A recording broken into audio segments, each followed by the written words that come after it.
Abu Bakr பயந்தார்கள் தான் நயவஞ்சகனா என்று, உமர் பயந்தார்கள் தான் நயவஞ்சகனா என்று, ஹந்தலா பயந்தார்கள் தான் நயவஞ்சகனா என்று. இவர்கள் எல்லோரும் இறைத்தூதருடைய தோழர்கள், இறைவனால் சொர்க்கத்திற்காக நற்செய்தி சொல்லப்பட்ட பொருந்திக் கொள்ளப்பட்டதாக கூறப்பட்டவர்கள்.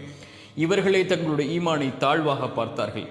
ஆனால் நாம் எந்த நற்செய்தியும் நமக்கு கிடையாது, எந்த அங்கீகாரமும் கிடையாது. நாம் நம்முடைய ஈமானை எப்படி பார்க்கிறோம்? இன்று மரணித்தால் சொர்க்கம் செல்வதைப் போல நாம் கருதுகிறோம். நம்மிடத்திலே முறையான தொழுகை கிடையாது, நம்மிடத்திலே முறையான ருக்கு, அந்த ருக்கு எல்லாம் ருக்குவே கிடையாது, சுஜூதெல்லாம் சுஜூதே கிடையாது. நாம் செய்கின்ற பிரார்த்தனைகள் எல்லாம் முழுமையான பிரார்த்தனை கிடையாது, ஓதுகின்ற குர்ஆன் எல்லாம் முழுமையான ஓதுதல் கிடையாது. எந்த செயல்பாடுடைய அங்கீகாரமும் தரமும் இல்லாத நாம் நம்மை எப்படி பார்க்கிறோம்?